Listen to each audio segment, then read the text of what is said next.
The morning they cast her, the sky was the color of an old wound purple, at the edges pale and bloodless. At the center, the kind of sky that Wyoming wore when it was deciding what kind of day to be. Clara Holt stood at the edge of Coldwater Creek with a wool blanket folded over one arm, a small cotton sack of cornmeal hanging from her left hand, and a hunting knife sheathed at her hip that had belonged to her father. She was 11 years old, small for her age, with dark hair braided tight against the back of her neck, and eyes that did not move the way a child's eyes were supposed to move. They were still. They were measuring. They took in the crowd that had gathered to watch her go, and they registered what they saw without flinching, without filling with tears, without asking anything of anyone. Behind her, the people of Coldwater Creek watched from their doorways and their windows, and from the muddy space in front of Hennessy's general store where the decision had effectively been made. There were perhaps 60 people visible. There were more behind curtains. The Reverend Silas Drum stood at the front of the loose gathering in his black coat, his hands folded in front of him, his expression carrying the particular satisfaction of a man who believes he has done something righteous and is waiting for someone to confirm it. No one waved. No one called out a kindness. One person looked away.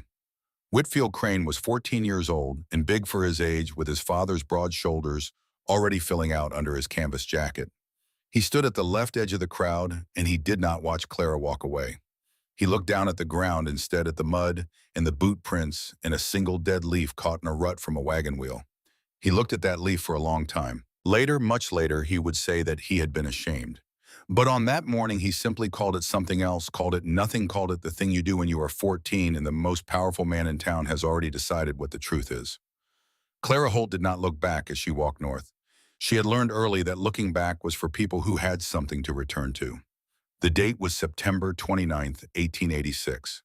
The aspens along the creek were just beginning to turn their leaves, going gold. At the tips, the kind of color that in a different year, in a different life, a child might stop to admire. The air carried the smell of coming autumn pine resin and dry grass and something colder underneath, something that had not arrived yet, but was already sending its advance ahead of itself the way armies do. 6 weeks of autumn remained on the calendar. Clara Holt walked north and did not look at the aspens. She had not always known how to read the world the way she read it now. That knowledge had come from a man who spent more of his life in the mountains than in any town, who trusted the land more than he trusted people, and who had loved his daughter with the particular fierceness of a father who knows he cannot protect her from everything, and so decides instead to prepare her for everything. Edmund Holt had been a trapper and a hunter and a man of very few words, but the words he had were precise, and they landed where he put them, and they stayed. He was tall and lean, with hands that were permanently darkened by weather and work, and a beard that was already going silver at the jaw by the time Clara was old enough to remember him clearly. He did not read books. He read the land instead, and he read it the way scholars read ancient texts, with patience, with reverence, with the understanding that every sign carried meaning, and that meaning was never random. He began teaching Clara when she was 5 years old, not in the way of lessons, not with a slate and chalk and a list of things to memorize. He taught her the way the mountain taught everything it taught, by showing, by waiting, by letting the thing itself speak, and then asking what she had heard. They were crouched at the edge of a beaver pond one September morning, she 5 years old and barely tall enough to see over the bank of mud and willow roots, when Edmund pointed at the dam the beavers had constructed across the narrow throat of the stream. "Look at that," he said. She looked. "How high is it?" he asked. She studied it. "Higher than the one downstream," she said. "The one by the cottonwoods." He nodded. He did not say anything else for a while. They sat there in the cold morning air, while a hawk circled something distant, and the beavers worked with a quiet urgency that felt, even to a 5-year-old, like purpose. "Why do they build it higher?" she finally asked. "Because they know something," Edmund said. "They know how much snow is coming. More snow means more melt in the spring. More melt means the water rises higher. They build the dam to match what the water will do." He paused. "They've been doing this longer than any man has been alive. They don't guess. They know." Clara looked at the dam for a long time. "How do they know?" she asked. He smiled. "That's the only question worth asking," he said. "And the answer is that they're paying attention. They've been paying attention for so long that the knowing is in their blood now. We can learn from them, but only if we watch." She watched. From that morning forward, she watched everything. He showed her the woolly bear caterpillars in late summer, how the width of the brown band across their middle corresponded to the severity of the coming winter. A narrow band meant mild weather. An almost entirely black caterpillar meant something else entirely. He showed her the elk in September, how the timing of their descent from the high country and the thickness of the coats they descended in told a story that no almanac could match. He showed her the squirrels and the way their pace of gathering changed with the mathematics of what they were preparing for, how a frantic squirrel in August was telling you something a calm one in October was not. He showed her how to read the behavior of horses before storms, how to identify which plants retain their seeds longest, and what that retention indicated about the season ahead, how the direction and persistence of wind in early autumn carried information about what was building to the north and west, out beyond the ranges where the weather was assembled before it was delivered.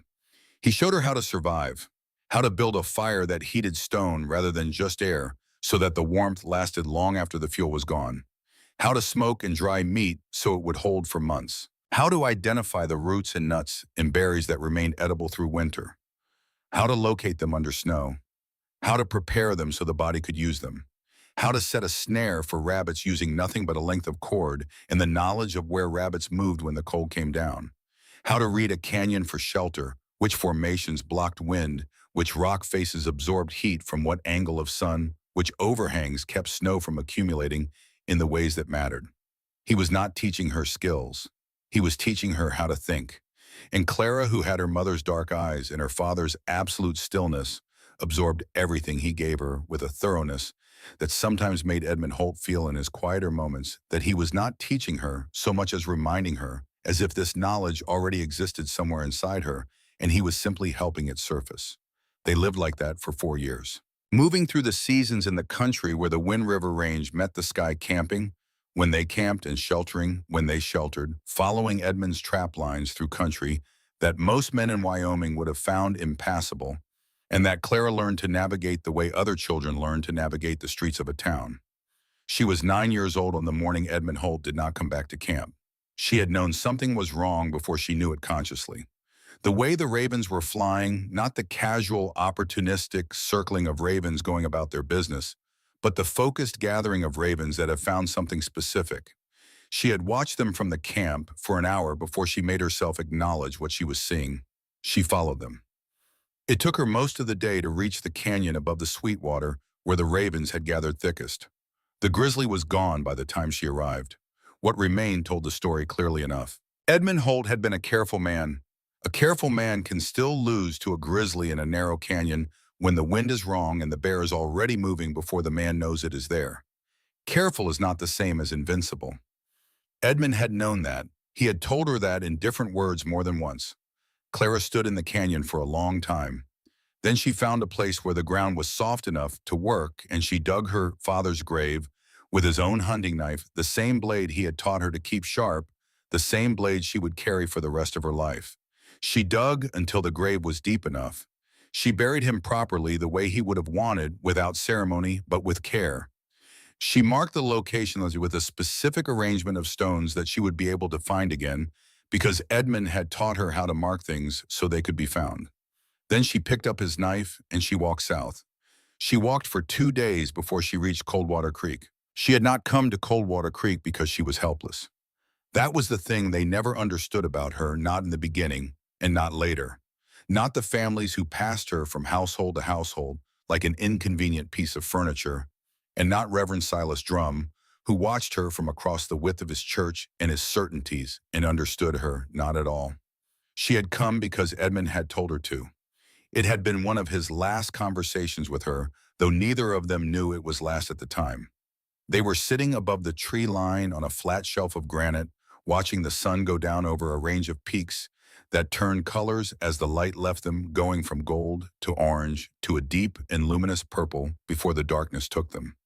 Edmund had been quiet for a long time, which was not unusual, and then he had said something that Clara had filed away in the part of her memory where she kept the things that mattered most. "If I go before you're ready," he said, "find people." She had looked at him. She had understood even at 9 that he was speaking about death. "Not because you'll need them," he continued. "You'll be able to manage." He said it plainly without pride, the way he said true things. but because someday they will need you. The knowing you carry it isn't just for you. He paused. Your mother would have said the same thing if she'd had the chance. He didn't say anything else about it. Clara remembered it precisely. She remembered everything he told her precisely. And when she walked out of those mountains at 9 years old, with his knife and nothing else, she walked toward Coldwater Creek. Not because she was afraid or lost or desperate, but because Edmund had told her to, and she had not yet found a reason to doubt a thing her father had said. This was the first thing Coldwater Creek never understood about her. She had not come seeking their charity. She had come to fulfill the promise made to a dead man on a granite shelf above the tree line, watching peaks go purple in the failing light. She had come because someday they would need her. Coldwater Creek did not know what to make of her, a wild child appearing from the mountains alone, with a dead man's knife and no tears, and a way of looking at things that made adults uncomfortable. She did not fit into any of the categories that the town of Coldwater Creek had prepared for orphaned children. She was not grateful enough. She was not frightened enough.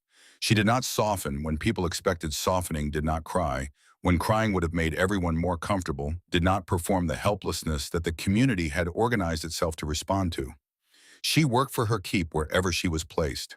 Scrubbing floors, tending livestock, mending fences, hauling wood. She did what was asked of her, and she did it without complaint.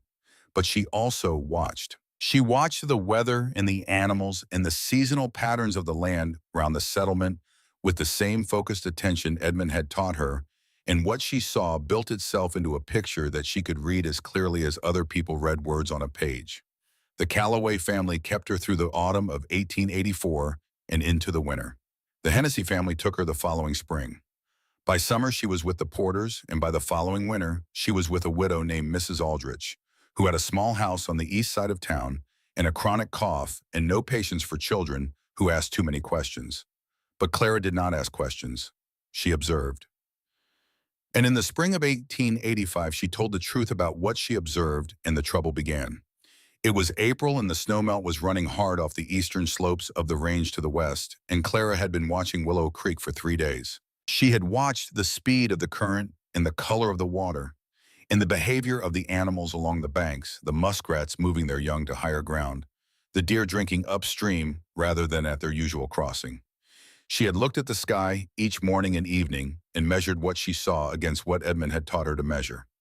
On the 4th morning, she went to the Hennessy store, where several men were gathered buying supplies, and she told them that Willow Creek was going to flood. She told them within the next 2 days. She told them the water would come up at least 4 feet above the current bank level, and that anything kept in the low paddock on the south side of the creek was going to be in danger. The men laughed, not cruelly, not yet, just the mild, dismissive laughter of men who have been told something by a 10-year-old that they have no framework for taking seriously. Willow Creek flooded on the 2nd day. 3 horses drowned in the low paddock on the south side of the creek. The water came up 4.5 feet above the bank. The men did not come to thank her. They did not come to ask how she had known. They came instead to the conclusion that it had been a coincidence, or that she had simply gotten lucky, or, and this was the version that gathered the most traction in the particular way that comfortable explanations gather traction in small communities, that the flood hadn't really been as unusual as all that, and anyone paying attention could have seen it coming. Clara heard them say this, and she said nothing in response. She went back to watching. In August of 1886, she noticed the frost signs, the specific way the grass was curing on the north-facing slopes, the insects retreating earlier than their typical timing, the way the morning temperature was dropping not gradually as was normal, but in steps, each step lower and faster than the last. She told Mrs. Porter, she was with the Porters again by this point, that there would be a hard frost before the end of the month. She told her specifically that it would come before the vegetable garden had been harvested, and that the garden should be brought in now this week, not next week. Mrs. Porter told her not to be dramatic. The frost came on August 28th. The Porters lost their entire vegetable garden, every tomato, every squash. The potato plants went black overnight. It was not a catastrophe, not compared to what was coming, but it was a loss, and it was a loss that did not have to happen, and Clara Holt had told them exactly how to avoid it, and they had chosen not to listen. After the frost, Reverend Silas Drum began watching her differently.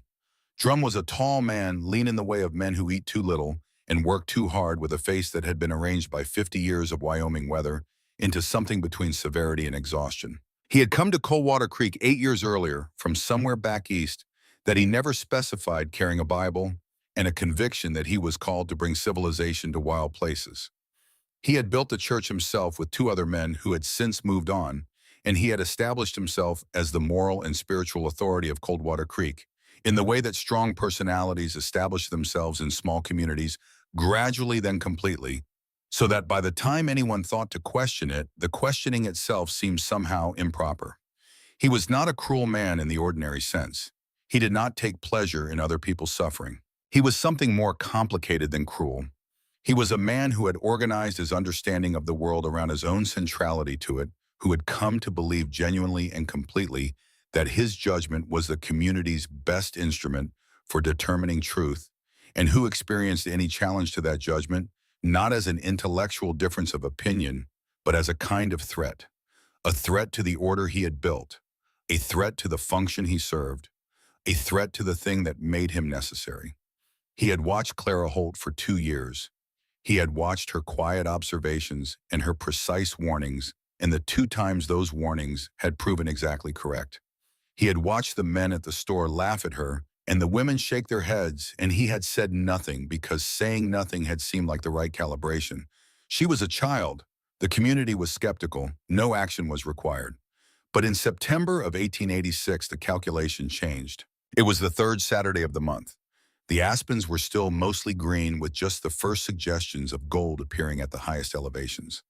A normal September afternoon in Wyoming, the kind that could make a person believe that winter was a distant concept rather than an approaching certainty. Clara was in the Hennessy store. She had come to get a length of cord for Mrs. Aldrich, who was Clara's current placement and who had a broken fence line that needed attending. There were 6 people in the store besides old Hennessy himself, 3 women who had been discussing something that stopped when Clara entered 2 ranchers from outside of town, and Whitfield Crane, who was there picking up a sack of grain for his father's operation, and who was half paying attention to the women's conversation and half reading the labels on the cans behind the counter. Clara paid for the cord. She was almost to the door when she stopped.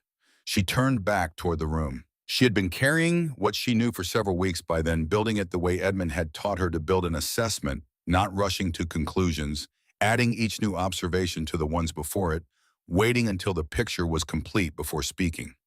She had watched the beavers on the upper creek since August, their dam climbing higher than any she had ever seen them build, the animals working with a focused urgency that spoke of something deep in their instincts rather than their habits.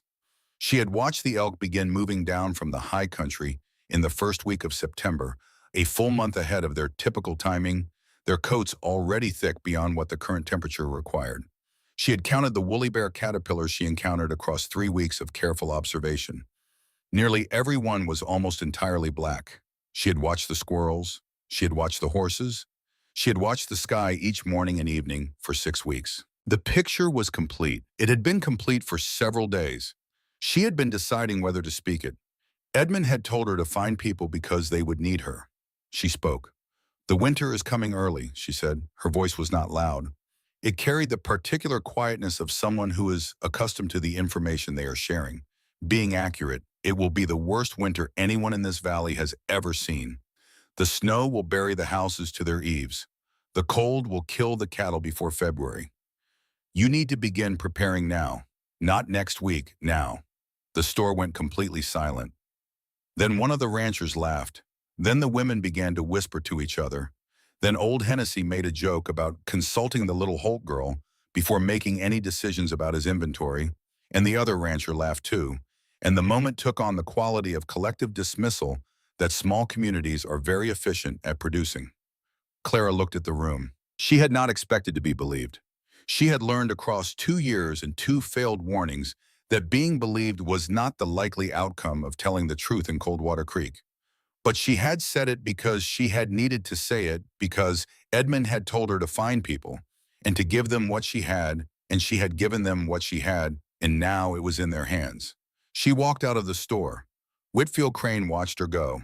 He had not laughed. He had not whispered. He had stood with the grain sack in his hands and watched the 11-year-old girl deliver her warning bow with the calmness of someone stating a mathematical fact, and something in that calmness had moved through him in a way he could not articulate, a feeling that was not quite belief and not quite disbelief, but was something closer to the feeling you get when you walk past a doorway and catch a glimpse of something in the room beyond that you can't quite make out, but that you know was significant. He thought about it on the ride home. He did not do anything about it. Reverend Silas Drum heard about it before sundown. In a town of Coldwater Creek's size, significant events traveled fast. A child delivering apocalyptic predictions in the general store qualified as significant, and the story reached Drum through 3 different people before the evening meal, each version slightly different from the last, but all of them containing the same essential elements. The Holt girl, the warning, the specific and detailed nature of what she had said. Drum sat in his church after supper that evening, and he thought about Clara Holt for a long time. He was not thinking about whether she was right. That was the thing about Reverend Silas Drum that no one in Coldwater Creek fully understood. Not then, not for a long time afterward, not until a much younger man read a piece of paper aloud in the open air of a Wyoming spring morning, and the full shape of what Drum had known and done became visible to everyone present. He was thinking about what it would mean if she was right, because he had seen the beavers too. He walked that upper creek regularly. It was part of his pastoral territory, his sense of his own domain, and he had seen the dam in August, and something in him had registered its unusual height without allowing himself to examine what that registration meant. He had seen the elk moving early. He was not Edmund Holt. He did not have the deep systematic knowledge that Clara carried, but he was a man who had spent 8 Wyoming years paying at least partial attention, and what he had partially seen in August had partly alarmed him. And then this child had stood up in the general store and said out loud exactly what he had been not quite thinking for 6 weeks. He sat in his church and he looked at the cross on the wall above the altar, and he understood something about himself in that moment that he would spend the rest of his life not examining directly. If she was right, she knew something he did not know. If she was right and the town understood she was right, then she was more useful to the survival of Coldwater Creek than the man who had organized its spiritual life for 8 years. If she was right, the ground shifted. Drum was not a coward in the battlefield sense. He was a coward in the more common and perhaps more dangerous sense, the sense of a man who will do harm in order to protect the position that gives his life its meaning. He would not have recognized the word coward applied to himself. He would have found other language for it, the language of righteousness, the language of community protection, the language of what happens when you allow strange children to spread fear in a settlement that depends on confidence in order to function. He used that language the following Sunday from his pulpit in a sermon that has not survived, but whose substance was remembered by several people who were there. He said that the Holt child was either deceived by dark forces or was herself a source of them. He said that no child, no natural child living by natural means could possess the kind of certain knowledge she claimed. He said that fear was a weapon, and that using fear to destabilize a community was the work of something that did not want the community to thrive. He said that the only responsible course of action was to remove the source of the fear before it spread further. He said it in the language of protection. It was the language of his own fear. The specific fear of a man who has built his importance on being the person others cannot function without, and who has seen for one clear moment in the back of his mind the possibility that he might be wrong about that. They met on the following Tuesday, an informal gathering that Drum organized at the church, and by Wednesday the decision had been made, in the way that decisions are made in small, frightened communities, when a strong voice points in a direction and the alternatives require more courage than the available courage can support. The Holt girl had to go. She was disturbing the peace. She was spreading fear. She was a strange child who had always been strange, who had never properly fit, who had made people uncomfortable since the day she appeared out of the mountains with a dead man's knife and no tears. The exiling of Clara Holt was dressed in the language of community welfare and presented as a difficult but necessary decision, and most of the people of Coldwater Creek accepted that framing because accepting it was easier than the alternative. Whitfield Crane was told about the decision by his father. He did not argue. He was 14 and his father supported the decision, and Drum was the authority in Coldwater Creek. and arguing would have required something from him that he had not yet learned he possessed. He spent the night before the exile staring at the ceiling of his room, thinking about a grain sack in his hands and a girl walking out a door with the calm of someone who had said a true thing and was not surprised to find it unwelcome. The morning of September 29th, 1886, Clara Holt stood at the edge of town with the blanket and the cornmeal and her father's knife. She had been given 1 hour to gather what she could from Mrs. Aldrich's house. She had used that hour deliberately. She had taken only what she needed, and she had thought during that hour about where she would go, and she had formed the beginning of a plan with the same methodical calm that Edmund Holt had taught her to bring to every problem that required solving. Drum stood at the front of the crowd. His hands were folded. His expression was what he believed righteousness looked like from the inside. Clara looked at him. She looked at the crowd. She looked at the faces she had spent 2 years among the families who had housed her, and the men who had laughed at her, and the women who had whispered about her, and the children who had stayed away from her because their parents had suggested it without quite saying so. She looked at Whitfield Crane standing at the left edge of the crowd looking at the ground. She had nothing to say to any of them. She had said what she had to say. She turned north and she walked. She did not look back. She had said it to herself once before. The morning she left the canyon above the Sweetwater, looking back was for people who had somewhere to return to. And she had nowhere to return to here, nothing that the town of Coldwater Creek had offered that constituted a home or a belonging or any kind of route she was leaving behind. What she was leaving behind was the attempt. 2 years of trying to give them what Edmund had said they would need. She had tried. The attempt was finished. But she was not empty as she walked north. She had Edmund's knife. She had his knowledge. She had 6 weeks of autumn before the worst winter Wyoming had ever seen arrived. And she had the memory of what he had told her on that granite shelf above the tree line, watching the peaks go from gold to purple in the failing light. Fine people. Not because you'll need them, because someday they will need you. She had found them. She had tried to give them what she had. Now walking north through the gold-tipped aspens while the people of Coldwater Creek watched from their doorways and their windows and made their various private accountings with what they had just done, Clara Holt turned her mind to the only question that had ever mattered to her: how to survive. The cliff faces to the north were red gold sandstone. Edmund had taken her through that country twice. She knew the formations. She knew which rock was soft enough to work and hard enough to last. She knew where the spring came up from the base of the cliff above the small valley where the grass stayed green late into the season, which meant the water ran year-round. She knew what she was looking for, and she knew with the particular certainty of someone who has been paying attention for long enough that she would find it. Behind her, Coldwater Creek went about the business of a Wednesday in late September. The store opened. The livestock were tended.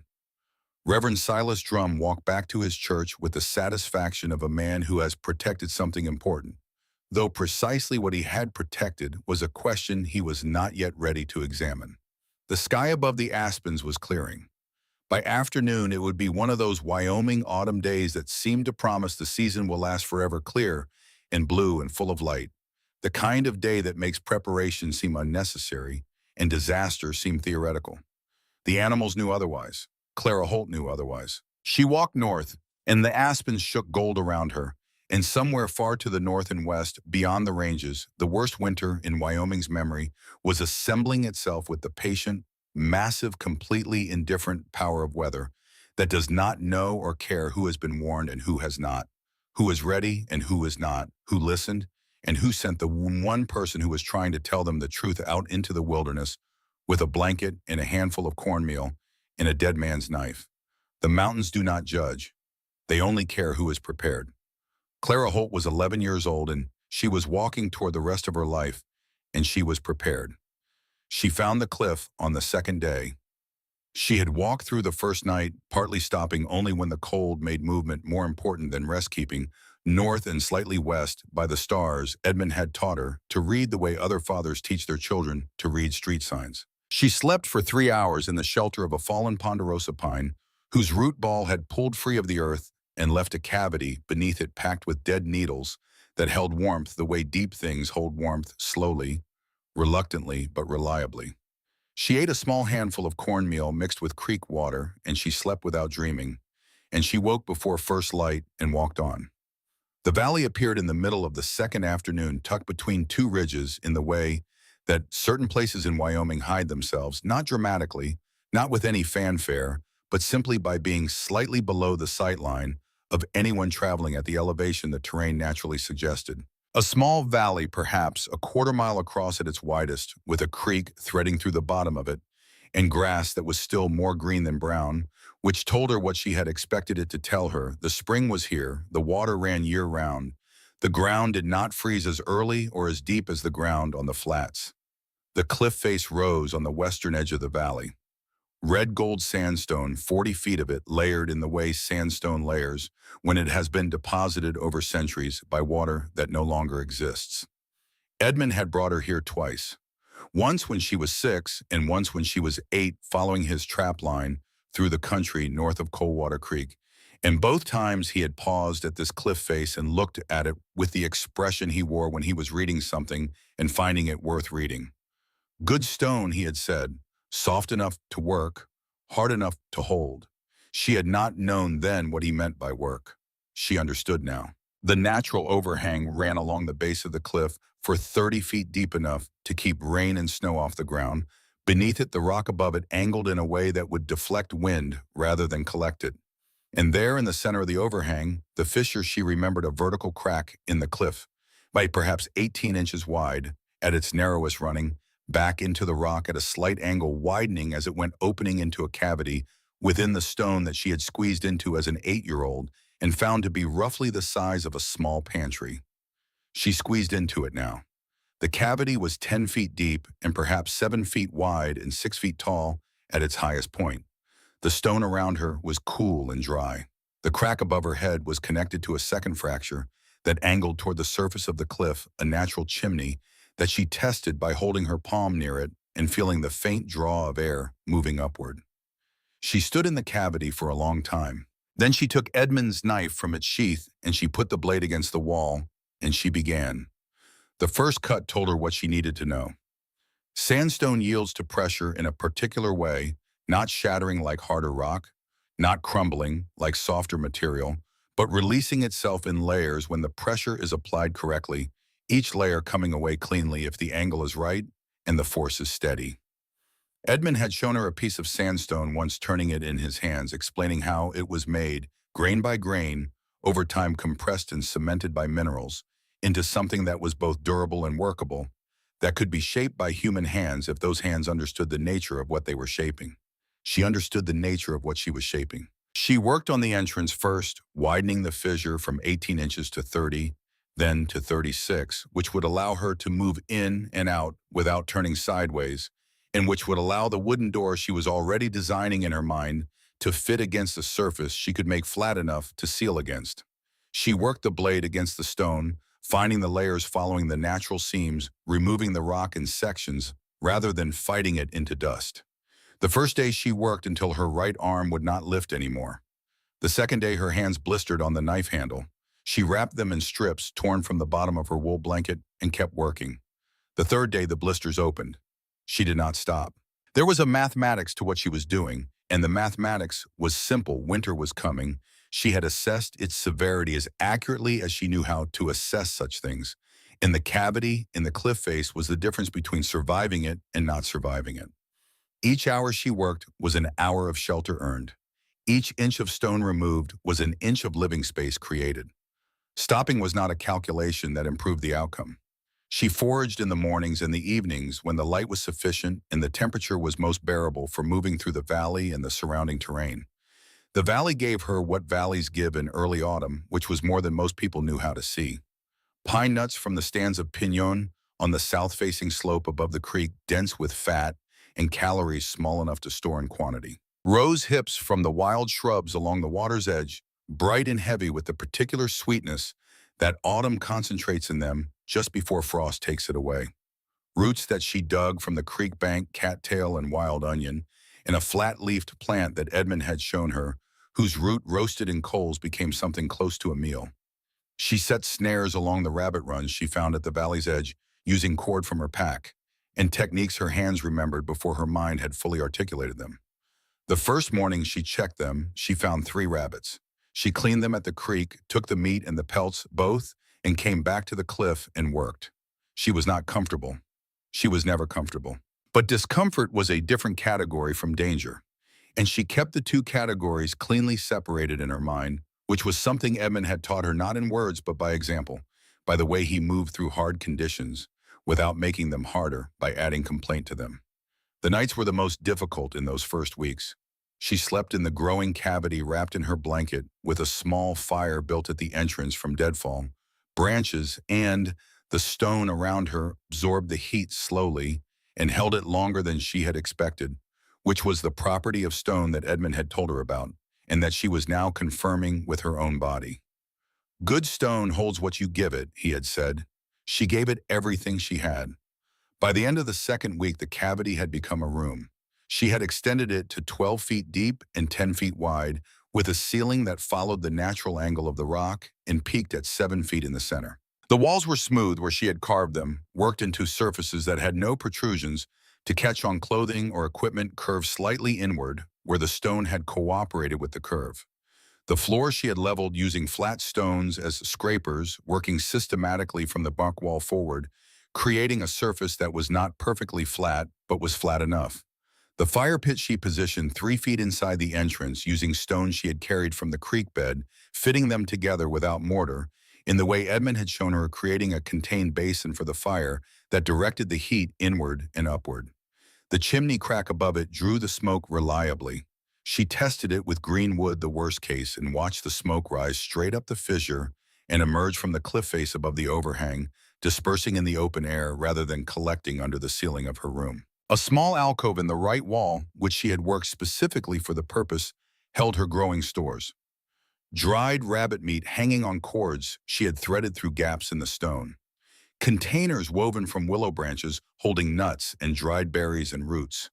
Bundles of firewood stacked against the back wall organized the way Edmund had organized everything, not for appearance but for function, so that what was needed could be reached without disturbing what was not yet needed. She had also in the second week begun working on a second chamber. The rock to the left of the main cavity had a seam running through it that she had identified in the first days of carving a natural boundary between 2 layers of deposition, which meant the stone on the far side of it would separate more easily than the rest. She followed the seam, working carefully, taking her time, and by the end of the second week she had opened a secondary space 8 feet deep, 6 feet wide, tall enough to stand in, and connected to the main chamber, through a low opening she could step through by ducking her head. She had a specific purpose for that second chamber, but that purpose required something she did not yet have. She found Ember on the 14th day.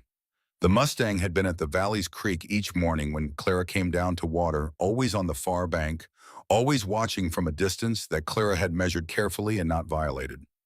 A dun mare, dusty gold, with a darker stripe down her spine, built in the compact, deep-chested way of horse that have survived without human assistance. Nothing wasted, nothing decorative, every physical feature calibrated to endurance. Clara had watched the mare each morning, and the mare had watched Clara back. She did not approach her. Not in the first days, not in the first week. Approach was not the method Edmund had taught her for this. The method was presence. The method was becoming a regular feature of the mare's environment at a distance that did not trigger flight, letting the horse file her away as a known quantity rather than an unknown threat, waiting until the horse's nervous system had categorized her as simply a thing that existed in the valley rather than a thing that required response. On the 14th day, Clara did not stop at the creek bank. She waded across. The mare lifted her head. Her ears came forward. She did not run. Clara stood on the far bank 20 feet away, and she did nothing. She simply stood. She looked not at the horse, but slightly past her, at the hillside beyond which was a technique Edmund had explained in terms of predator. Body language, direct eye contact was pressure, and pressure at the wrong moment undid everything that patience had built. The mare lowered her head. Clara moved 2 feet closer. The mare lifted her head again, held it, then lowered it. Clara stood still for a long time. She spent 3 days at this, each session ending when the mare showed signs of stress that Clara read as clearly as she read any other sign: the tension in the neck, the angle of the ears, the particular stillness that precedes movement in a horse that is deciding whether to tolerate or flee. Each time she stopped just before that point. Each time the next session started from a position slightly closer than the last. On the 17th day, she put her hand on Ember's neck. The mare flinched once, then stilled. Clara kept her hand there. She could feel the warmth of the horse through her palm, the slow rise and fall of breathing, the faint vibration of a living thing, deciding in its ancient and entirely physical way whether to trust. She spoke quietly, not words with meaning, just sound the way Edmund had spoken to horses, a low, continuous murmur that communicated nothing specific and everything general that said, I am here and I am not a danger, and this is how it will be between us. She named her Ember because of the way her coat caught the late afternoon light, turning it from dusty gold to something with heat in it, something that looked like the color of a fire seen from a distance. Within a week, Ember was in the second chamber. The second chamber became the stable, and the stable changed everything. A horse generates substantial heat, and in an enclosed stone space, that heat accumulates and transfers to the rock walls which hold it and radiate it back through the night. The combined effect of the fire in the main room and the horse in the secondary chamber raised the temperature of the entire cave system by a margin that Clara measured in the most direct way available to her, by what her body needed to wear to be comfortable at various times of night, and by how long the cold came back after the fire died down. The answer was long, much longer than without Ember. Edmund had mentioned this principle. The mathematics of body heat from large animals in enclosed spaces, the way certain communities had understood for generations that wintering horses in enclosed proximity to human habitation was not merely convenient but thermally significant. She had filed it away with everything else he had told her. It had waited in the place where she kept such things until it was needed. It was needed now. She also built a door in the third week of October. The aspens in the valley had gone fully gold by then, and the mornings were carrying temperatures that left frost on the creek, stones, and ice in the still pools along the bank. She felled 3 aspen poles from a stand of dead trees on the south slope. The wood already dried and lightened by the process of standing, death, and she worked them into a frame using notches cut with Edmund's knife and rawhide she had prepared from rabbit pelts, soaking the strips until they were pliable, and then lashing them into the notches and letting them dry tight. She cut more poles for the door itself, fitting them together edge to edge, across the frame, filling the gaps between them, with dried moss and bark pressed in with the blade of the knife. The result was not beautiful, it was a door. It fit into the entrance of the cave with a precision that she achieved through patient trimming, testing, adjusting testing again, removing a fraction here and a fraction there, until the door sat in the carved entrance, with a tightness that excluded wind, and she believed would exclude cold in the same proportion. She hung it on pivots of green wood set into holes she carved in the top and bottom of the entrance frame. She closed it from the inside and felt the difference immediately. The wind, which had been finding its way through the entrance and cooling the cave in the way that moving air cools everything it touches, was gone. The air in the room became still. The fire's warmth, instead of being constantly refreshed and removed, accumulated. The stone walls, already holding the heat of a week's worth of fires, gave it back into air that was no longer escaping. Clara sat in the stillness of her sealed cave on a mid-October evening, with Ember breathing softly in the chamber beyond, and the fire burning low in the pit, and the door holding against a wind she could hear but no longer feel, and she experienced something she had not allowed herself to experience in the preceding weeks. She experienced the edge of something that was almost safety, not comfort, not ease, not the end of hard work or the arrival of anything that resembled warmth in the human sense, but the first intimation that what she was building might be enough, that the thing she was constructing out of stone and wood and rawhide, and the knowledge her father had given her, might actually constitute survival when the worst of what was coming arrived. She allowed herself to feel it for a moment. Then she went back to work. There was still too much to do. It was in the 4th week of October that the crisis came. Not from the weather, not from the cold, which was building steadily toward what she knew was coming. It came from the work itself, from the particular combination of wet stone dust and constant friction, and hands that had been pushed past their limits for 3 weeks without adequate recovery. She noticed the heat in her right hand on a Tuesday morning, a deep, pulsing warmth that was different from the surface soreness of overworked muscles seated in the web of tissue between her thumb and forefinger, where a crack had opened in the skin during the second week of carving and had never quite closed. She had cleaned it with creek water. She had kept it as dry as she could manage. She had not stopped working because stopping was not a calculation that improved the outcome. But by Wednesday, the heat had become something else. A redness that spread past the original wound. A swelling that made gripping Edmund's knife difficult, and then by Thursday morning, impossible. By Thursday evening, she had a fever. She knew what fever meant in a wilderness context. Edmund had told her directly and without softening the way he told her everything that mattered. Infection in the backcountry was not an inconvenience. It was a negotiation with death, and the terms of the negotiation depended entirely on what you knew and how fast you acted. She acted. She built the fire higher than she had built it since arriving, burning through reserves she had been carefully rationing, and she heated creek water in a container she had made from folded bark sealed with pine pitch. She bathed the wound with the hot water until the water cooled, then reheated it and bathed it again. She went through her memory of what Edmund had shown her about infection and wilderness medicine, pulling up each relevant piece with the desperate thoroughness of someone who understands that memory is the only pharmacy available. He had shown her a particular plant. Dark green leaves, slightly waxy, growing in the damp soil along creek banks, in the kind of places that stayed shaded most of the day. The root dried and powdered and mixed with water into a poultice had drawing properties. Edmund's word that addressed the specific problem of infection in open wounds. She knew where it grew in the valley.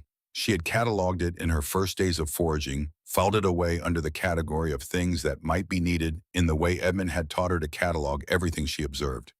She went out in the dark, in the cold, that was now carrying genuine malice in it, with her lantern made from a hollowed stone and rendered rabbit fat, and she found the plant by the creek in the near-frozen mud, and she dug the roots with her left hand because her right hand was no longer fully cooperative, and she came back to the cave and prepared the poultice the way Edmund had shown her, and she applied it to the wound and she lay down beside the fire. She was 9 years old again in her mind, or some part of her was the part that knew how to be alone in the dark and sick and without help, the part that had learned this when she was too young to have learned it, the part that Edmund had prepared as well as he could and then left to manage on its own. She lay there for 2 days. The fever climbed on the first night to a height that made the cave walls move in ways she knew were not real. She kept the fire burning. She replaced the poultice when it dried. She drank water from the bark container whenever she could manage it because Edmund had told her she could hear his voice with the particular clarity that fever sometimes produces, that the body fights infection with heat, and the heat requires water to sustain itself, and the worst thing a person can do when feverish is stop drinking. Ember moved in the stable chamber.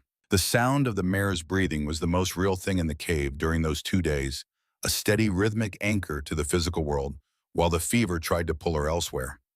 On the second night, the fever broke.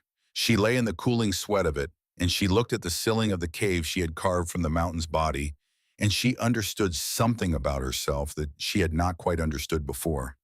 She had known abstractly that she could be hurt. Edmund had told her the mountains had no mercy. She had always known this as a principle, but she had not known it as a fact about her own body until those 2 days had not felt the specific vulnerability of a child alone in a stone room with a knife she could no longer grip and a fever she had not chosen and no one coming. No one was coming. That had always been true. It was simply more visible now. She got up on the third morning and she replaced the poultice and she drank more water. And she picked up Edmund's knife in her left hand and she went back to work. The wound healed slowly over the following 2 weeks, the skin closing in the particular deliberate way of wounds that have been properly treated, but not quickly forgotten. She worked around it, shifting her grip, compensating with her left hand, adapting the way Edmund had taught her to adapt, not by pretending the limitation did not exist, but by working within it until it no longer limited her. By November, the hand had healed. By November, she had also accumulated something else, something harder to name than healed skin, a knowledge of what she was actually capable of that she had not possessed in September. She had been alone and sick and frightened, in the way that she would not admit to being frightened, and she had managed it, and the managing of it had changed the internal landscape of what she believed about herself. Edmund had told her she could manage. She had believed him. Now she knew it as a different kind of truth, the kind that lives in the body, rather than the mind, the kind that cannot be given by a father to a daughter, but can only be earned in the specific currency of difficulty, survived alone. On the 12th of November it began. She knew it was beginning before the first flake fell. The pressure in the air had been dropping for 2 days in a way she felt in her sinuses, in the particular heaviness that settles in the atmosphere before significant weather. The birds had stopped, not gone silent in the way birds go silent when a hawk passes overhead, but fully absent as if the valley had been emptied of them between 1 hour and the next. Ember was restless in the stable chamber, moving in the limited way her space allowed her head up and her nostrils working. Clara had spent the previous week in a final push of preparation. She had doubled her firewood stores. She had processed every piece of dried meat she had in stock, checking each piece for signs of spoilage, hanging the borderline pieces closer to the fire where the dryness was most intense. She had checked the door, the chimney crack, the water source, a seep in the valley floor 20 yards from the cliff face that she believed ran year-round based on its source and the mineral deposits around it. She had checked everything twice. When the first snow came, she was ready. It came in the late afternoon initially as sleet that rattled against the overhang above her door, and then softened into flakes that were large and wet and that fell with the particular density of snow that means business. By the time darkness came, an inch had accumulated on the ledge outside the cave. By midnight, she estimated 4 inches.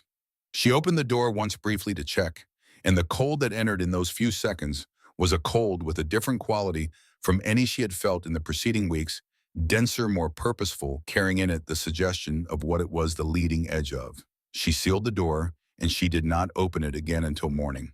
By morning, 8 inches covered the valley floor, and it was still falling. She watched it from the narrow gap between the door and the frame, watching the valley disappear under white, watching the creek bank lose its definition, watching the stands of aspen on the far slope become gray shapes behind a curtain of falling snow, and she felt what she imagined Edmund had felt on many mornings, in many winters, in these mountains. Not fear, because fear was not useful, but a deep and sober recognition of the scale of what winter was, of the absolute indifference with which it applied itself to everything in its path, the living and the non-living, the prepared and the unprepared, the wussy and the foolish. 20 miles south in Coldwater Creek, the first significant snow of the winter of 1886 was falling on houses that were not ready and cattle that were not protected, in a community that had sent away the person who had told them precisely what was coming. She felt no satisfaction in that. She felt something closer to sorrow. Then she closed the door and put more wood on the fire and made sure Ember had water, and she settled into the long work of winter survival, which was not dramatic, which was not triumphant, which was simply the daily practice of doing the things that needed doing, in the order they needed doing, which was the most complete thing Edmund Holt had taught her, and the thing she understood most deeply. The weeks that followed had a rhythm that was harsh and plain and hers. She rose with what light came through the chimney crack. She fed and watered Ember first, because a horse that is neglected becomes a problem, and a horse that is cared for becomes a partner. And partnership was the correct framework for what she and Ember were doing in those stone chambers through the depth of a Wyoming winter. She tended the fire. She ate sparingly, not from desperation, but from planning, because the stores she had built had to last until the land could provide again. She continued to improve the cave. There was always more to do, a third alcove in the back wall for additional storage, a narrow shelf carved above the fire pit that served as a drying rack, a series of shallow holes in the floor near the entrance that served as a place to stand wet outer clothing so it could drain without creating puddles. Small things, practical things, the accumulation of small practical things into a system that worked. By December, the snow in the valley was 3 feet deep on the level ground. The creek had frozen to its bottom in some places. The temperature at night was falling to ranges she estimated at 30 below zero, possibly colder. 20 miles south, Coldwater Creek was dying. She knew this not from any intelligence she received. She received no intelligence from anyone. She was entirely alone, but from the simple logical extension of what she knew. She knew what the winter was. She knew what Coldwater Creek had prepared. She knew the gap between those two things, and she knew what gaps of that magnitude produced. She did not know the specific names of the specific deaths. She did not need to. She had also in those weeks been doing something that she did not think of as preparation, but that was preparation of a different kind. She had been gathering more than she needed, not dramatically more, not wastefully more, but consistently more than a single person and a horse required more dried meat than her stores demanded, more firewood than her calculations suggested, more processed root and nut stores than she herself would consume before spring.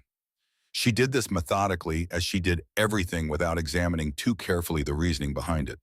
But the reasoning was there underneath, in the part of her mind where Edmund's teaching lived most completely. Her father had told her that a starving community in deep winter had one logical direction to move toward: anyone who might know how to find food and shelter.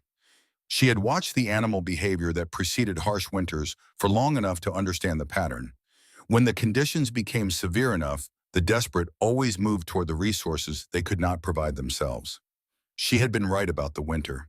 She had been right about the flood and the frost. If she was right about those things, she was right about this too. She stacked the extra firewood against the back wall in careful rows. She hung the extra meat in the alcove beside her own stores. She worked the additional root preparations and stored them in containers she wove from the willow branches that grew along the creek. She did not know when they would come, or how many, or whether they would come at all. She simply made sure that when the knock came, she would have something to open the door to. What was happening in Coldwater Creek in those months was precisely what happens when a community has been given the truth and has chosen the comfort of disbelief over the discomfort of preparation. The cattle died first. The ranchers of Coldwater Creek had entered the winter with their herds in the draws and coulees south of town, where the grass was best in autumn and where the shelter seemed adequate for ordinary winters. This was not an ordinary winter. The snow that fell in November did not melt. It compacted under the weight of more snow, building a base that locked the grass away from the cattle entirely, and the cattle that could not find grass grew weak. And weak cattle in temperatures of 30 below zero do not last long. The Harrigan operation lost several hundred head before the 1st of December. The larger spreads lost more. Then the food ran out. The Hennessy store, which had seemed adequately stocked on September 29th, had not been stocked for what September 29th was the beginning of. The community consumed its supplies through November and December with the unthinking confidence of people who believe that the systems they have always depended on will continue to function. And by Christmas, the store was empty of anything that mattered, and the supply wagons that would normally have come from the east could not travel the roads that the snow had buried. Whitfield Crane watched all of this. He watched it from inside his family's house, where the fire burned smaller each week as the woodpile diminished, where the food on the table became less at each meal, and then absent from some meals entirely, where his mother's face acquired the particular drawn quality that he associated with worry, in its serious form, and not the ordinary worry of ordinary difficulty, but the deep and structural worry of a person who is beginning to understand that the situation is not temporary. His father had gone out with 3 other men in early January, following the report of a hunter who claimed to have seen deer tracks in a valley 8 miles east. None of them had come back. Whit did not allow himself to conclude what that absence meant. He kept the conclusion in the same place he had kept his reaction to Clara Holt's warning in September. In the place where things went when looking at them directly was more than the available courage could manage. He helped his mother with the wood. He helped the Henderson family next door when their roof began to fail under the weight of accumulated snow. He went with the other young men when they organized search parties for the hunters who had gone east and not returned, and the search parties went east and found nothing in the snow and came back and did not go east again. He watched Reverend Silas Drum deliver his morning service each day to a congregation that shrank week by week, not because people lost faith exactly, but because the walk to the church cost calories that people needed to conserve, and prayer, whatever its spiritual value, did not address the specific material problem of a community running out of food in the worst winter anyone had ever seen. And then one evening in the last week of January, needing something from Drum's church, a blanket that the Reverend had offered to families who needed them, Whit went to the small office at the back of the building where Drum kept his desk and his records, and the few private possessions a man of his type accumulated. Drum was not there. Whit found the blanket on the chair by the door. He was leaving when he saw the piece of paper on the desk. It was not hidden. It was not concealed beneath other papers or folded or sealed. It simply lay there on the surface of the desk, written in Drum's careful hand, dated September 12, 1886, 17 days before the exile of Clara Holt. He picked it up. He read it. He read it again. The note was brief. Drum's handwriting was precise, the handwriting of a man who had received a formal education somewhere back east and who used language carefully. The note said, "The Holt girls' signs align with what I observed myself in August. The beaver dam on the upper creek is built higher than any I have noted in 8 years. The elk moved 3 weeks early. The girls' assessment of the winter's severity is almost certainly correct. Preparation should begin immediately." And then below that in slightly different ink that suggested it had been added later, perhaps the same day or the day after. "If the community understands that a child of 11 knows this better than their minister, the ministry cannot survive it. The girl must go." Witt stood in the cold back office of the Coldwater Creek Church holding a piece of paper that explained everything. He stood there for a long time. He folded the paper and put it inside his coat against his chest. He picked up the blanket. He went home. He said nothing about the paper for 2 weeks. He said nothing while 2 more people died. An old Ezekiel Harrigan whose body simply gave out from cold and hunger and the particular despair of watching everything he had built disappear, and the Henderson baby whose fever climbed past the point where a doctor with no medicine in a house with inadequate heat could bring it back. He said nothing while his mother boiled the same bones 3 times to get what she could from them, while the children on their street became quieter in the specific way that malnourished children become quiet, while the temperature outside dropped to levels that made venturing beyond the doorway into a calculated risk rather than an ordinary errand. He said nothing because saying something meant deciding what to do about what the paper said, and deciding what to do about what the paper said meant accepting fully what the paper meant, and accepting fully what it meant was the kind of confrontation with a true thing that had always in his 14 years been the step he could not quite bring himself to take. But the baby Henderson died, and Ezekiel Harrigan, who had survived 50 Wyoming winters, did not survive this one. His birthday came in late January and went without anyone noting it. He was 15 now. He had grown 3 inches in the preceding year, and the winter had taken weight off him that he had not had to spare, so that the increased height made him look rawer and more angular than a boy his age was supposed to look. He had his father's shoulders, and he was beginning to understand something of his father's difficulty with standing still when something needed doing. His father, who had gone east in January with 3 other men and had not come back. He lay in his bed on a February night listening to the wind and thinking about his father out there somewhere in the snow, about the Henderson baby, about the Harrigan patriarch, about a girl who had stood in the Hennessy store with absolute calm and said exactly what she saw, and who had been sent into the wilderness with a blanket and a handful of cornmeal, and who was either dead or was not. And if she was not dead, then she knew things that could be known. And if she knew things that could be known, then some of the people still living in Coldwater Creek might still be saved. In the morning, he went to the 4 men who were still capable of making the journey north, and he told them what they were going to do. He did not show them the paper yet. That was for later, for the spring, for the kind of accounting that could only happen when the crisis was past and the truth had to be looked at directly. But he used what the paper told him to give him the certainty he needed to convince 4 cold and hungry men to saddle their strongest remaining horses and ride north into the worst winter Wyoming had ever produced. "She's alive," he told them. "I know she is, and she knows things we need to know." Drum tried to stop them. He stood in the street and he used his voice, which was still powerful even if fewer people listened to it now, and he spoke about the foolishness of chasing a child into a blizzard, about the danger of the journey, about the impropriety of seeking salvation from a source he had identified from his pulpit as a vessel of darkness. Nobody listened. That was the moment, not the exile, not the deaths, not the empty store or the frozen cattle, but this moment when Drum spoke and nobody listened, that the actual structure of Coldwater Creek changed. The thing he had built over 8 years, the centrality, the authority, the sense that his voice was the voice the community used to navigate its most important decisions. That thing ended in the cold street of a dying town, while 5 men on thin horses turned north and did not look back at him. He watched them go. He stood in the street after they had disappeared into the white distance, and he stood there for a long time. And then he went back to his church because it was the only place left for him to go. They rode north into a world that had stopped being a landscape and become something else entirely. The snow had reorganized everything. The familiar geography of the country north of Coldwater Creek, the draws and ridgelines and creek beds and stands of timber that the men knew from years of working the range, had been replaced by a uniform white enormity that erased distinctions and landmarks and the comfortable sense that a man knew where he was. The wind moved across the surface of the snow in long, slow waves, lifting the top layer and carrying it sideways so that the ground seemed to breathe, seemed to shift, seemed to be a living thing that had not yet decided what shape it wanted to hold.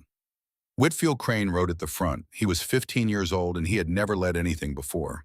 He had followed his father on cattle operations, followed the older men in the search parties that went east in January, and found nothing followed the rhythms of a household managed by a mother who was holding everything together by the particular determination that certain women develop when the alternative is collapse. He had not led, but the four men behind him had agreed to come because he had asked them with something in his voice that none of them could exactly name a quality that was not quite confidence and not quite desperation, but was somewhere between them in the specific register of someone who has seen clearly what needs doing and has made the internal decision to do it regardless.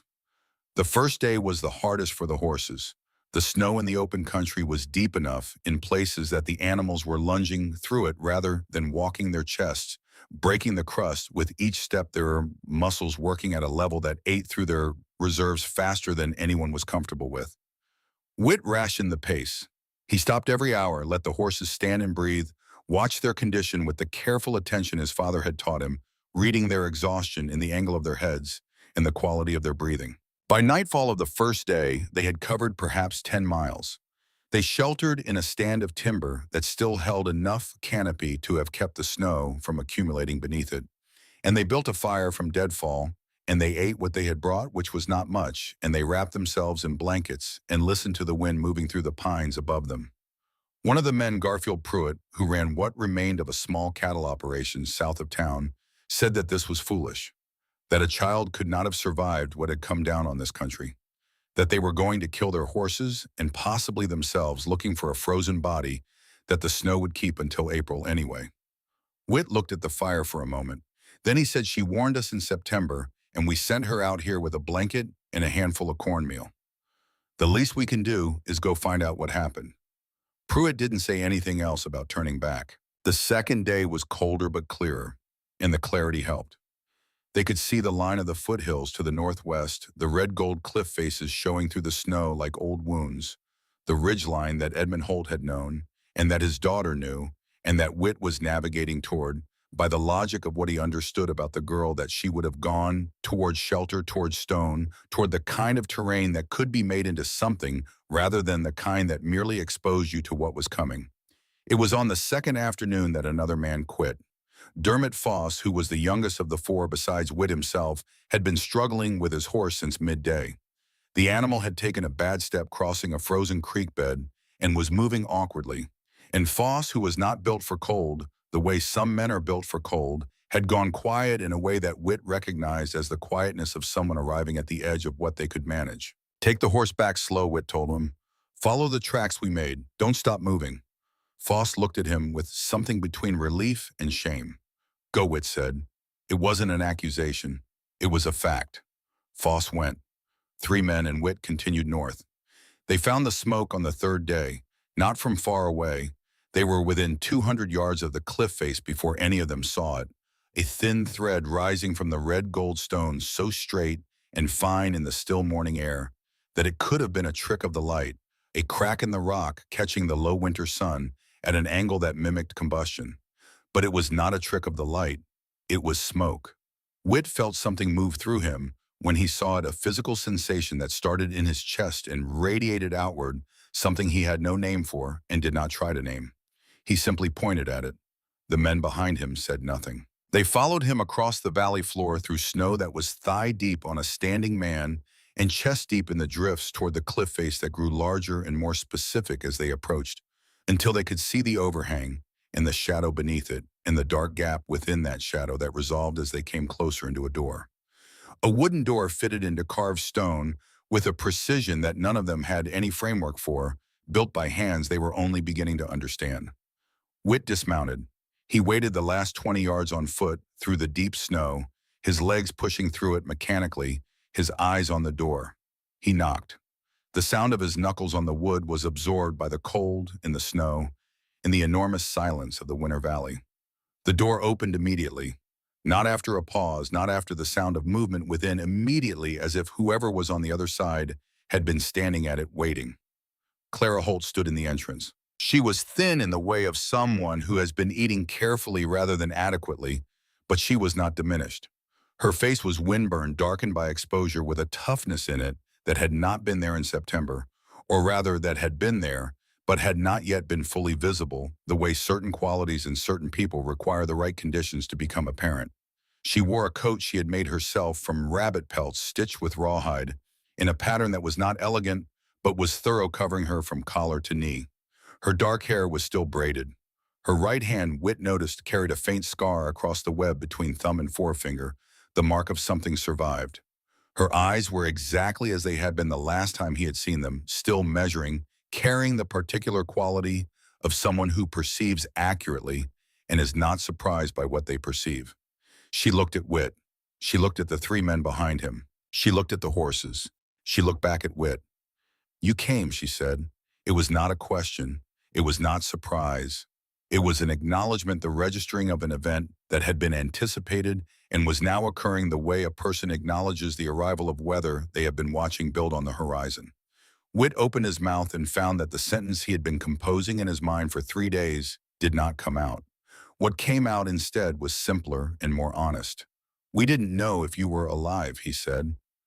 Clara looked at him steadily. "I know," she said. She stepped back from the entrance, a gesture so plain it needed no interpretation. "Come inside," she said. "Warm yourselves. Then we have work to do." What the men saw when they entered the cave stopped them in a way that none of them had words for, then or later. The main chamber was carved from the living rock, 12 feet deep and 10 wide, with a ceiling that arched to 7 feet at its peak. The walls were smooth, worked into surfaces that reflected the firelight evenly, in the way that a skilled mason's surfaces reflect light, though no mason had touched them. The floor was level and clean. The fire burned in a stone-fitted pit near the entrance, the smoke rising cleanly into the crack above it and disappearing without collecting under the ceiling. The air in the room was warm, genuinely warm, not the grudging, barely above freezing warmth of a shelter that is merely keeping the outside out, but the settled warmth of a space that has been heated consistently for months and whose stone walls have absorbed and are radiating back what they have been given. Along the right wall, a carved alcove held stores arranged with the logic of someone who has thought carefully about access and preservation.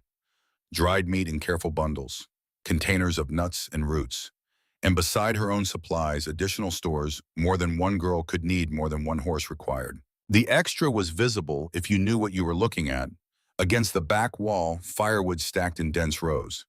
From the chamber beyond the low opening in the left wall came the sound of a horse breathing. One of the men, Calloway, the oldest of them, a rancher of 30 years, stood in the middle of the room and turned slowly, looking at all of it.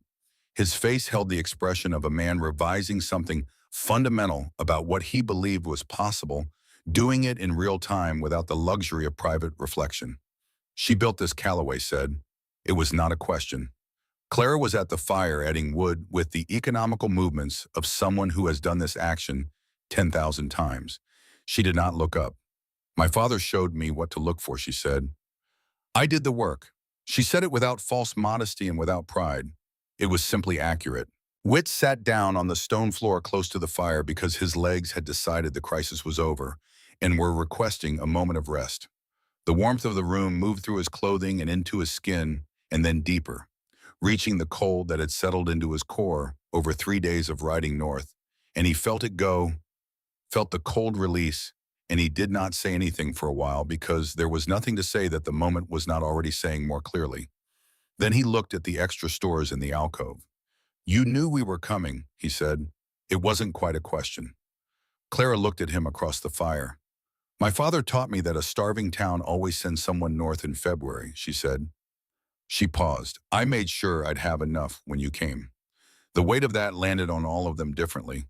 She had not waited to be rescued. She had not hoped to be remembered. She had prepared for their arrival the way she prepared for everything, methodically, without sentiment, with the complete attention of someone who trusts the logic of the situation more than she trusts the emotions it produces.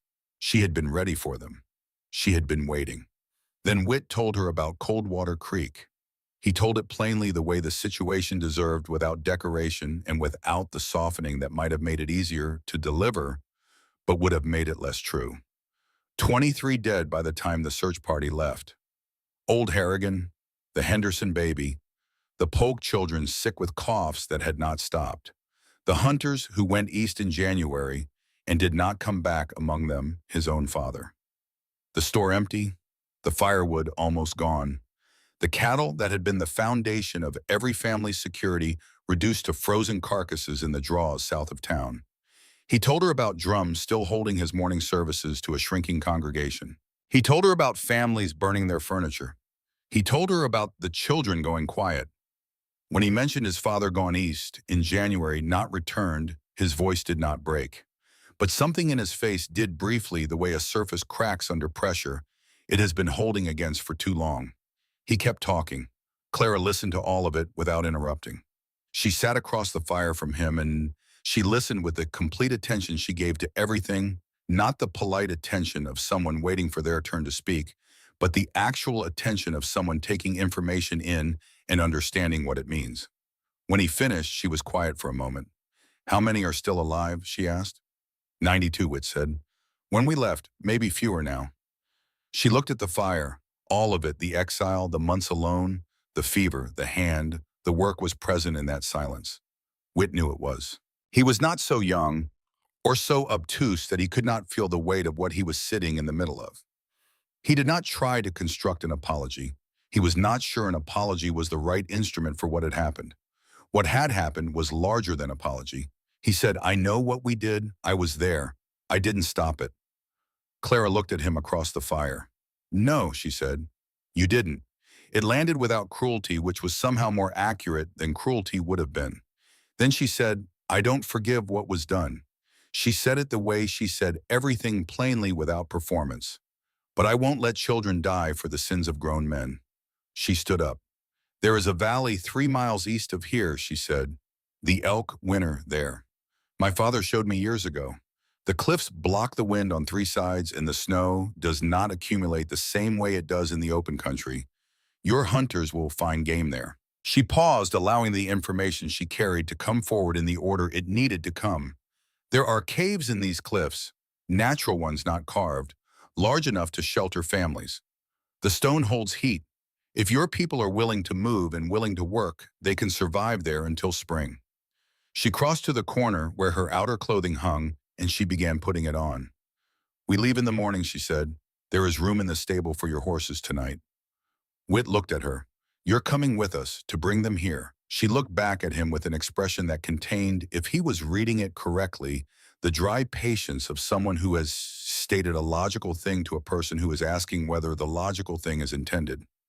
"Someone has to lead them," she said. "They don't know this country the way I know it."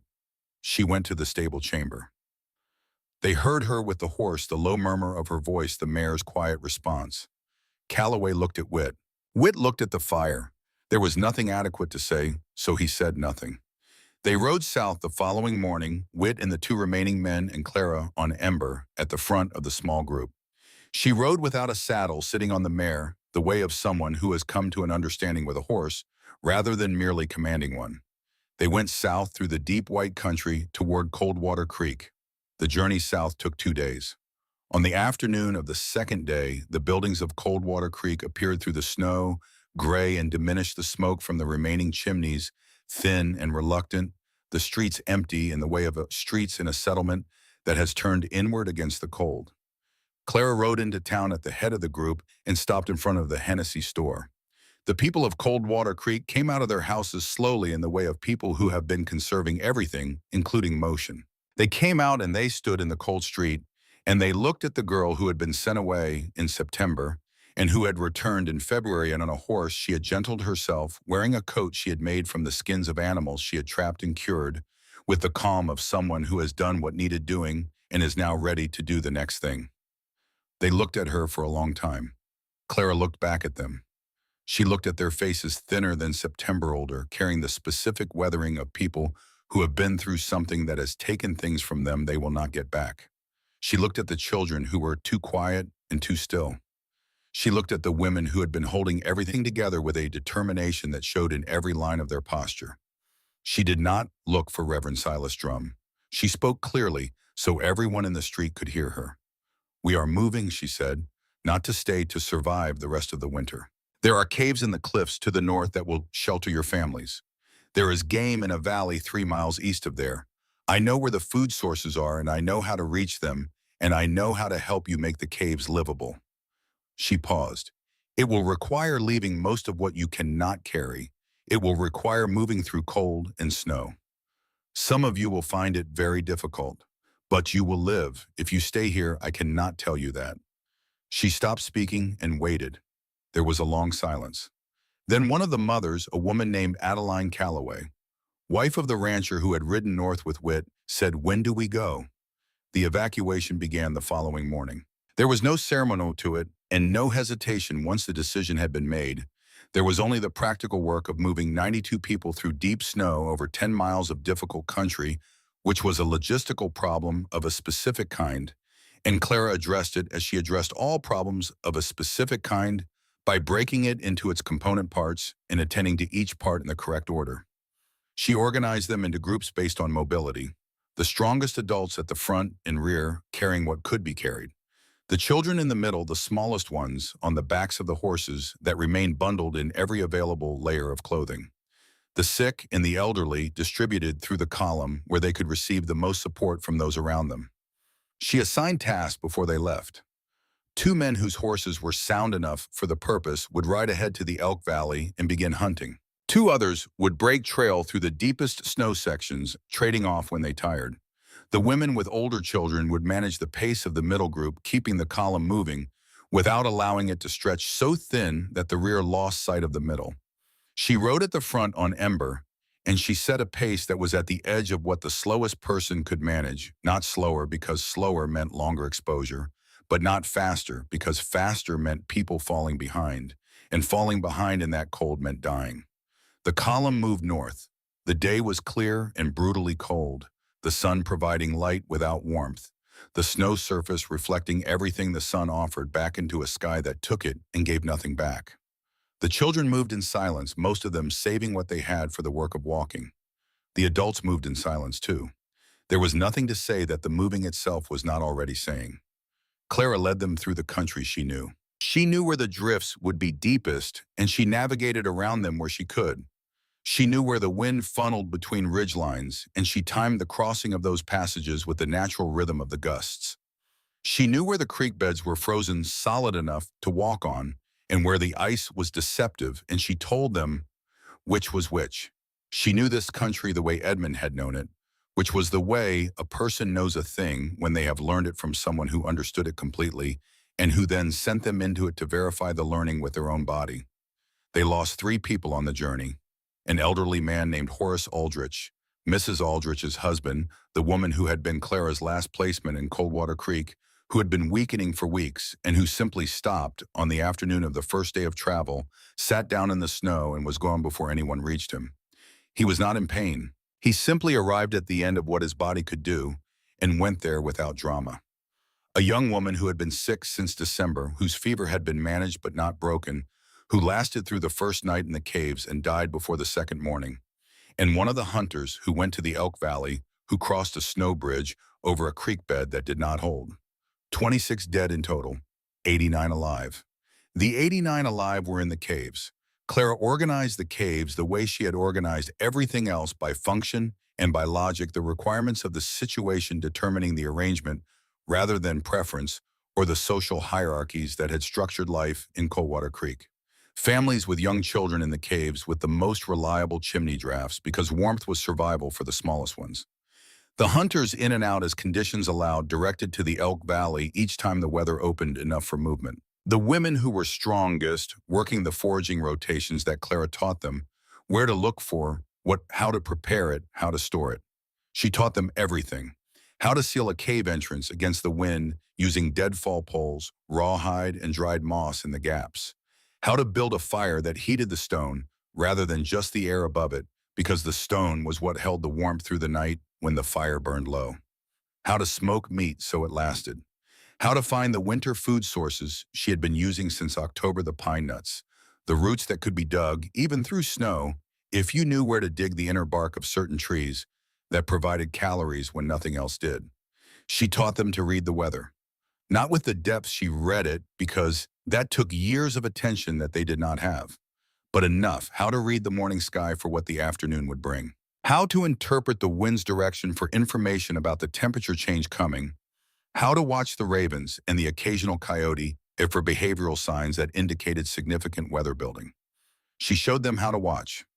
The knowledge Edmund Holt had spent a lifetime accumulating, had then spent years distilling into the understanding of his daughter, was now moving outward again, distributed across 89 cold and humble people in stone caves in the Wyoming foothills, absorbed with the particular attention of people who understand that what they are being given is not information but survival. It was during the third week in the caves that Whit Crane showed Clara the paper. He had been carrying it since January, folded against his chest through everything. He found her in the Elk Valley one evening after the day's hunt was done and the others had returned to the caves. She was standing at the edge of the tree line looking at something in the way she looked at things, completely without the distraction of whatever was behind her eyes. He took the paper out and held it toward her. She took it. She read it. She read it again slowly. He watched her face. Nothing dramatic happened in it. No shock, no visible grief, no anger that surfaced and required containment. What happened was subtler, a slight deepening of stillness, a quality of something settling, as if a thing that had been slightly uncertain had found its place and stopped moving. She held the paper for a long time. He knew what she knew, she said finally. He knew, and he sent me out anyway. Yes, Whit said. She folded the paper and held it in her hand, looking at the peaks. He was afraid, she said. Not of the winter, of what it would mean if an 11-year-old girl understood something he didn't. Whit said nothing because she was right, and adding words to something that was right did not improve it. Clara looked at the paper once more. This goes to the people, she said. In the spring, they need to know what happened to them and why. Whit said, I know. She handed the paper back to him. Not with bitterness, with a kind of finality, the quality of handing something off to the person who should carry it. You were there when they sent me home, she said, and you came when they needed help. It should be you who tells them. She paused. She looked at the peaks again, at the last light going off them. Your father went east in January, she said. It was not a question. Yes, Whit said. She was quiet for a moment. He went looking for a way to feed people who had ignored every warning, she said. There are worse things a man can do with his life. She handed the paper back firmly. Tell them what their minister did, and tell them what your father did. Both things are true, and both things matter. Whit took the paper. He folded it back against his chest. They stood in the Elk Valley in the cold evening light, a 15-year-old boy and an 11-year-old girl who had each lost their father to the mountains, and neither of them said anything further because nothing further needed to be said. April came the way Wyoming. April comes not gently, not as a clear transition, but in stages, each one contested by the winter that was not yet finished. Warm days followed by cold nights, followed by storms that seemed like arguments the season was making before it finally conceded. The snow retreated from the valley floors first. The creek ran hard with melt. The elk drifted back toward the high country. In the second week of April, before the survivors of Coldwater Creek came down from the caves, a small group went back to the town to assess what remained. They found Reverend Silas Drum. He had stayed as he had said he would. He had told them, standing in the street watching the evacuation column move north, that he would not follow where Clara Holt led, that God would provide for the righteous where a child he had condemned could not. He had meant it, or had meant the version of it he was capable of meaning by that point, which was not confidence in divine provision, but the decision of a man who understands in some deep and unexamined place that his moment of genuine accounting has arrived, and that walking away from it into the mercy of an 11-year-old girl is more than he can ask of himself. He was found at his desk. On the surface of the desk, placed where it would be seen, was a piece of paper, not the note from September. Whit had that. This was something written later in January or February, the handwriting less precise than the earlier document, the hand of a man in failing conditions making a final record. It said, only I knew. God forgive me, I knew. He had left it where it would be found. Perhaps that had always been a form of confession, a thing he could not say, with his voice left there for someone to find with their hands in the cold church where he had chosen to remain with what he had done rather than walk away from it. What he left on that desk was the distillation of everything down to its irreducible truth. He had known. The survivors of Coldwater Creek came down from the Thames when the snow retreated enough to make the journey safely. They went back to what remained of the town, the buildings still standing, the damage that could be repaired, and the damage that could not, the cattle gone, and the economy that had depended on them gone with them. They came back thinner and quieter and carrying something in their posture that had not been there before September, a kind of humility that was not defeat, that was something closer to the beginning of wisdom. They gathered in the open air on the morning of May 3rd, 100 yards from the church. Clara stood apart from the group, embers reins in her hand, her carved cliff home visible on the distant red-gold rock face to the north. She had come because Whit had asked her to, but she stood at the edge of what was happening rather than inside it, which was her natural position and perhaps the correct one. Whit stood before the gathered community. He was 15 years old and he had ridden north through a blizzard and found a living girl in a carved cave and helped move 92 people through deep snow and watched 3 of them die on the way and spent 3 months in stone chambers learning things that Edmund Holt had spent a lifetime learning. The 15 that he was on that May morning was not the same 15 he had been in September when he had looked at the mud around his boots while an 11-year-old girl and walked out of Coldwater Creek into the wilderness. He told them what he had done and what he had failed to do. He told them about standing in the crowd on September 29th and looking at the ground because looking at Clara was more than he could manage. He told them about his father, about a man who went east in January with 3 others looking for game to feed a community that had refused to prepare and who did not come back. He said it plainly. His father had tried to remedy what the community had refused to prevent, and the mountain had taken him for it, and that was a true thing about his father that deserved to be spoken out loud. Then he took the folded paper from his coat and he read it to them. Every word of it. He read the first note, the September 12th accounting in Drum's careful hand, the observation of the beaver dam, and the early elk, and the conclusion that Clara's assessment was almost certainly correct, and the second paragraph in slightly different ink. If the community understands that a child of 11 knows this better than their minister, the ministry cannot survive it. The girl must go. He stopped and the silence was complete. Then he took out the second note, the one found on Drum's desk in April, the one in the failing hand of a man who had made his final accounting, and he read those 5 words too. I knew, God forgive me, I knew. He folded both papers and he put them back inside his coat, and he turned to where Clara stood at the edge of the gathering with Ember. Clara Holt saved us, he said. Every person standing here owes their life to someone we treated as less than human.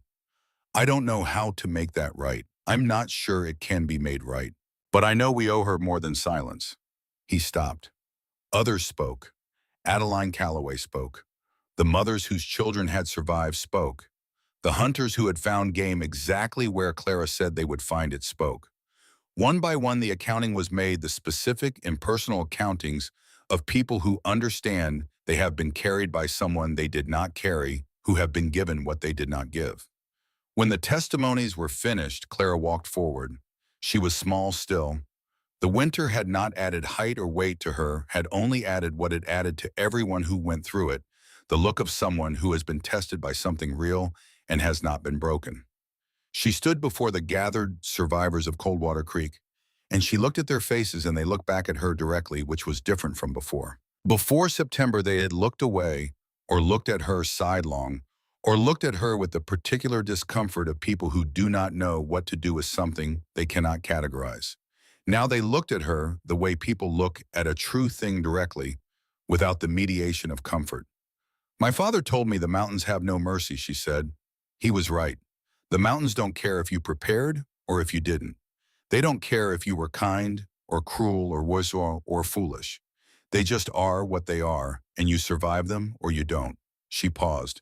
But he also told me something else. He told me that people are different from mountains, that people can choose. She looked across the faces. I don't forgive what was done. I want to say that plainly, not because I want anyone to feel the weight of it, but because it's true and I don't say untrue things. But I am glad you lived. I am glad the children lived." She stopped for a moment. "If you want to learn what I know how to read the land, how to prepare for what is coming, how to survive when the world turns cold, I will teach you."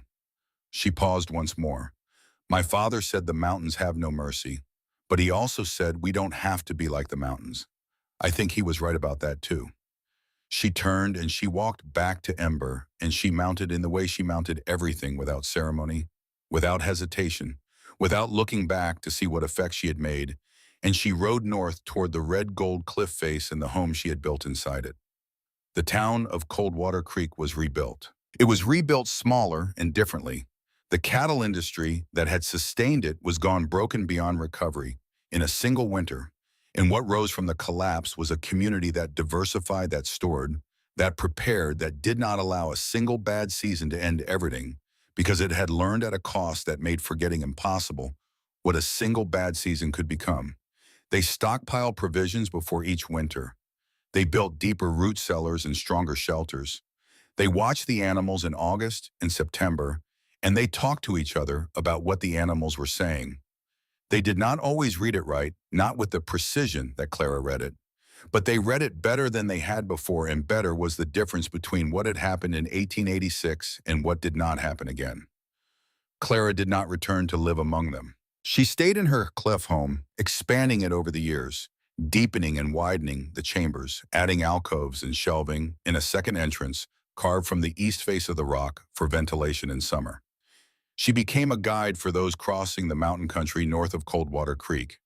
She became a teacher, first for the handful of people who sought her out in the years immediately after the Great Winter, then for the steady stream of young people who came because they had heard about her and wanted what she knew. They called themselves Clara's students. They came from Coldwater Creek first, then from settlements further out, drawn by the specific gravity of a reputation that was not built on words or claims, but on the documented fact of 89 people alive in the spring of 1887 who would not have been alive without her.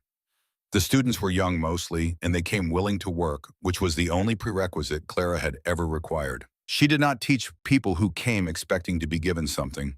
She taught people who came ready to earn it. She taught them Edmund's knowledge, and she taught them what she had added to it through 11 years of close attention and 4 decades of continued practice. And they carried it outward across the territory in the way that understanding spreads when it is passed from person to person by people who have verified it with their own experience. The phrase entered the common vocabulary of the Wyoming rangelands, listening to the animals. It meant paying attention to the signs that nature provided before the signs became obvious enough to be undeniable. It meant trusting warnings from sources that did not fit the expected profile of authority. It meant the specific humility of being willing to know less than a beaver or an elk or a caterpillar about what the winter intended. It was spoken with a particular quality of care that people in those parts reserved for things learned at significant cost.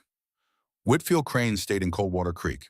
He rebuilt his family's operation differently from how his father had run it: smaller cattle herd, diversified food stores, a root cellar that the neighbors called excessive until the winter of 1893, after which they called it sensible.